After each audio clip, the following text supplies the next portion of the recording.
Hi, Cynthia Tieche here with Dr. Tieche from Recharge Clinic in Ocala, Florida. Today we're going to be talking about endocrine disruptors. So what does that even mean? I know it's a crazy word, and when I bring it up to people, they was like, what the heck is that?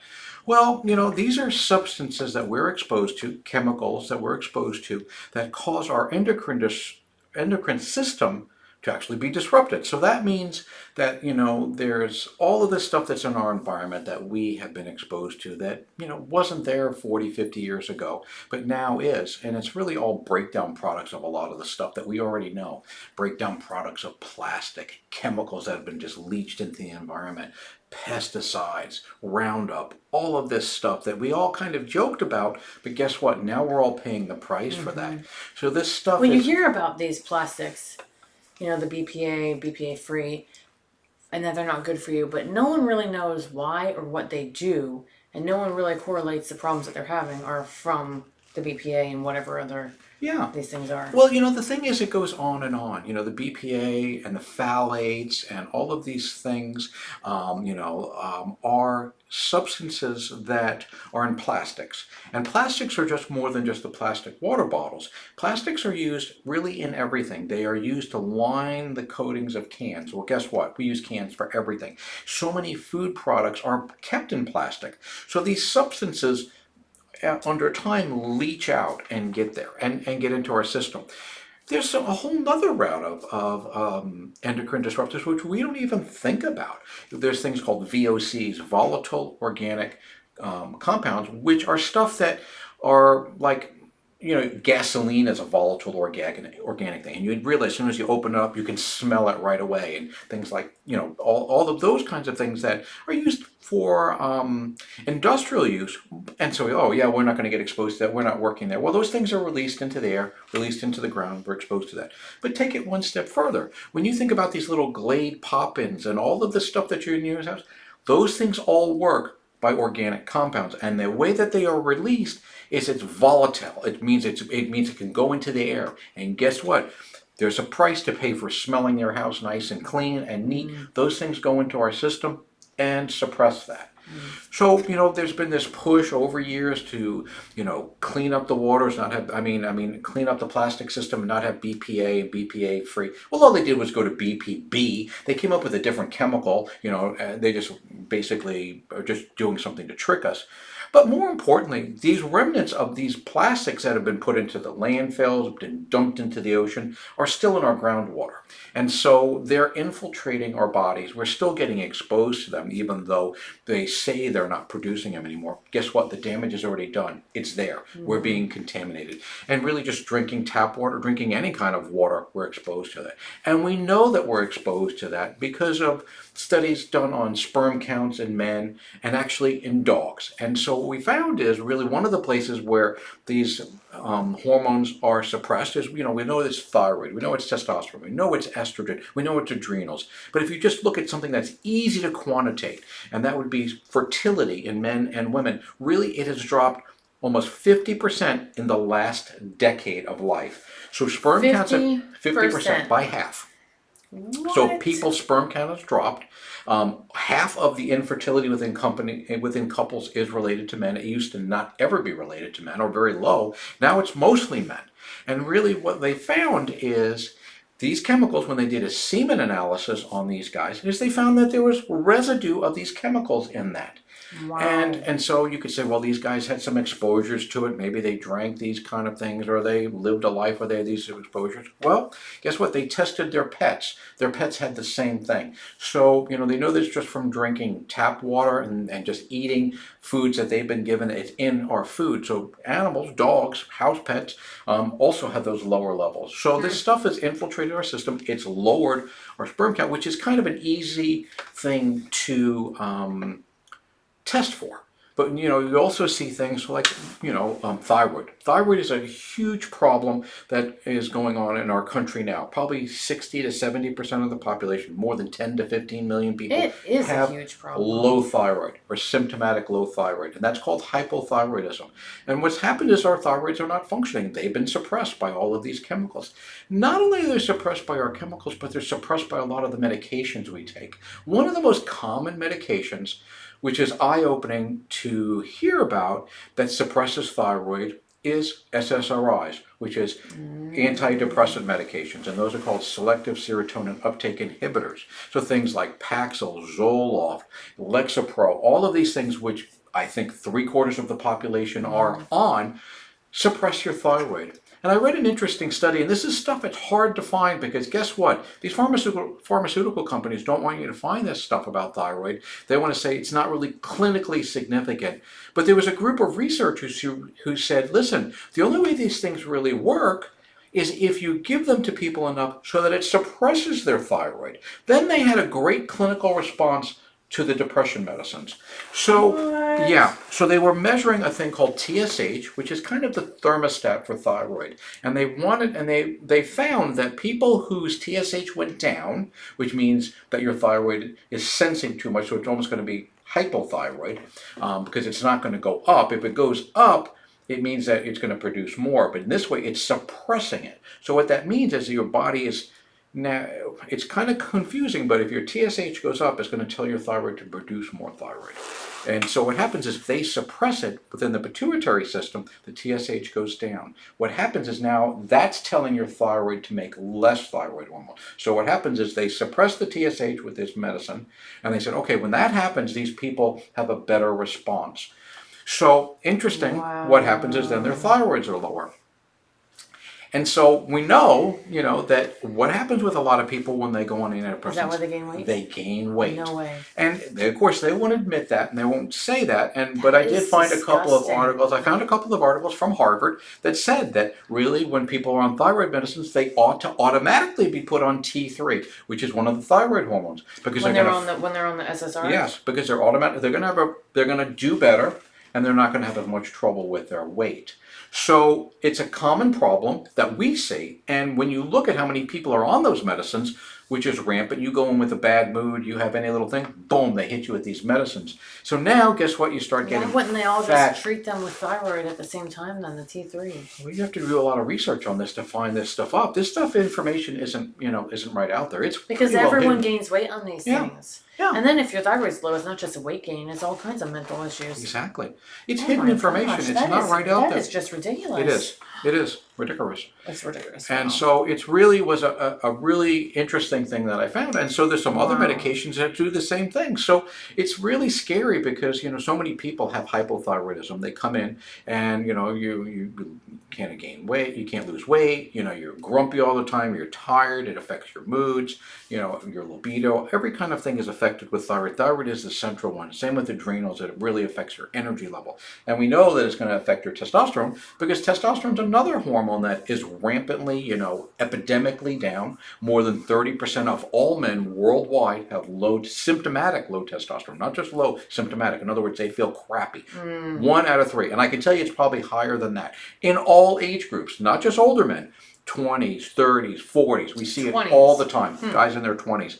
What else could explain it? It used to be that a guy in his 20s who had low testosterone, you'd immediately assume you must have been taking it and abusing it, and now you suppressed your system. Yeah. I can tell you we see people day in and day out who've never taken it or say they don't take it, which I would believe, and their levels are extremely low. Because it's been exposures to all of the stuff that we are commonly around. Really? And so, also electrical stimulation causes it, the phones, lights on in our house, all of these things stimulate our brain to suppress our pituitary axis. So these things are we're really being bombarded with this stuff. And so it's no wonder why people feel bad. And then when you add into the, not eating properly and not exercising and not getting enough rest, it's really a huge problem. So, these endocrine disruptors are ever present. How do we avoid them? Well, that's a huge thing. It's really almost impossible to avoid them all at this point. It used to be, you could say, well, try and eat clean, try and eat organic food, try and eat fresher foods. Well, it is partly that, but unfortunately, because of this stuff is in the groundwater and in the rain, it's all permeated. So yes, eating organic is somewhat better, but for people who can't afford it, because organic is more expensive, try to buy foods that are closest to the source as possible. In other words, so Well, buy less vegetables. processed too. Less would help. processed. Yeah, so buy stuff that's closest. Try and get your vegetables and prepare them as opposed to buying prepared vegetables. Buy chickens and cook your own chicken as opposed to buying, chicken nuggets and all that processed stuff because all this stuff has been added to it. And so these kinds of things is something that you can do. Trying to drink plenty of water, put HEPA filters, all kinds of stuff within your house, and trying to get plenty of rest. This is the things that you can try to do. Definitely preserved foods and processed foods have a lot more other things in them. We know that. We know that those things are causing problems. And so plus they're all in plastic containers. And so it's a huge problem, and it's something that we have to try and do the best we can at. I mean, no one's going to be 100%, but you can try and mitigate it. You can give up and just do all that other stuff, but you're going to feel very poorly. Wow. Yeah. So that's why we do so much testosterone therapy and hormone therapy and thyroid therapy then on young people, because a lot of people come in and they're like, well, this is crazy. 20 years ago, you never heard of clinics like this. And it's like, well, yeah, we didn't have to exist because, like you said, even just in the last decade, when there are several big studies that show 20 years ago, the 20 years prior, and 20 years prior, all levels, thyroid, testosterone, estrogen, all these levels were much higher and then much higher. And that's why guys back then were actually more manly men. I mean, you hate to say that, but they didn't need it because they had a better diet, they had more activity, and they weren't being suppressed. We're being poisoned, and so each generation is being more poisoned, and so it's going to suppress things. So we're not on the same level playing field. If anything, we in theory we know more about food. We should be better, but we're not because we have this whole subversive stuff that's going on. They've just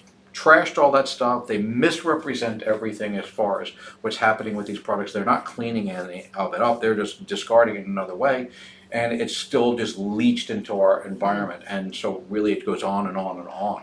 Wow. Yeah, it's really, really something. And then the other thing is really you got to think about the other things, all these fragrances and things that you put around your house, even though they smell nice, those are not good. So you want to make your house kind of your protective area, so you want to try and put HEPA filters in your house, drink clean water, not really have all this other stuff that's in there contaminating. So the last thing you want to do is use that kind of stuff, even though it smells nice, even candles and stuff to an extent, have stuff in it that smells, that releases these things. So you're kind of stuck, things that you want to try and do to make your living environment better. Well, on the other hand, they're kind of have some toxicity with it. So it's a little scary, to have this stuff around. So there's no good answer. You know what makes the house smell really good? Cooking. Cooking. Yeah, true. Instead of the little plug-ins. I forgot what that's like. Oh, shut up.